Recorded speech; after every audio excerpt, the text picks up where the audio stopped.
Saaxiibayaal soo dhawaada, sare u kaca tirada dadka qaadaya xasaasiyadda cuntada ayaa la sheegay inay korortay. Mid ka mid ah afartii qof waxa uu qabaa xasaasiyadda cuntada xitaa haddii aysan hadda ahayn. Mar uu noloshiisa ka mid ah ayuu arki doonaa sida la shaaciyay. Maxaa sababa xasaasiyadda cuntada? Sideesa looga hortagi karaa? Xasaasiyadda cuntada waxaa suuragal ah in halis weyn ay yeelato. Mararka qaarna waa loo dhintaa, haddana dadka qaba ayaa ku sii badanaya daafaha caalamka oo dhan.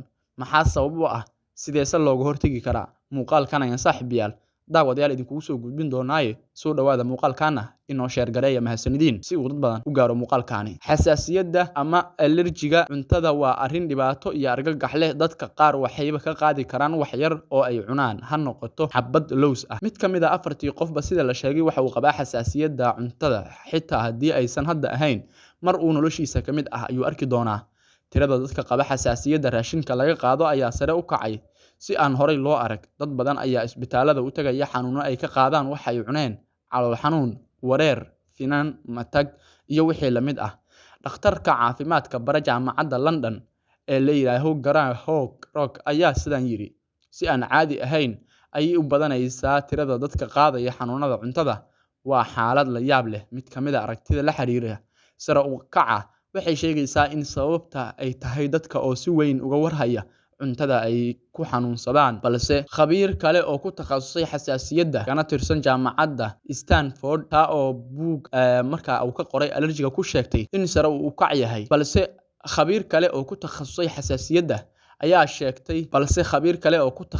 xasaasiyadda ayaa sheegtay in arrintaani aysan ahayn ka warhaynta xanuunka.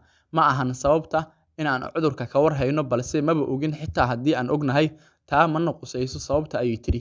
Dadka qaar waxay isku qaldaan kusumowga cuntada ama jidhka oo yara diida wax aad cuntay iyo xasaasiyadda laga qaado cuntada. Taa waxay sababtay in dad badan la aamini waayo marka ay sheegtaan xasaasiyad. Sidoo kale waxaa jirto aragti ah sida lagugu soo bandhigo xasaasiyadda waa sida lagala taliyo cuntada laga qaado.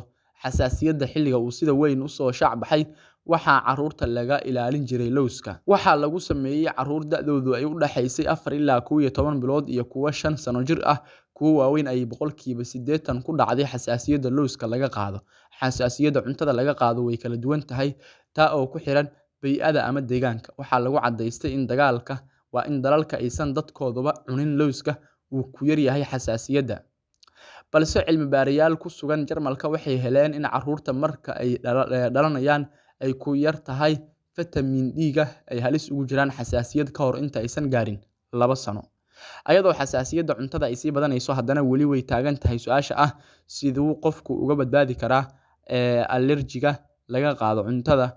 In aad nooc ka mid ah cuntada aad markaa uga go'do xasaasiyad awgeed kuma caawinayso, waxaana suuragal ah in ay dhibaato kugu noqonayso.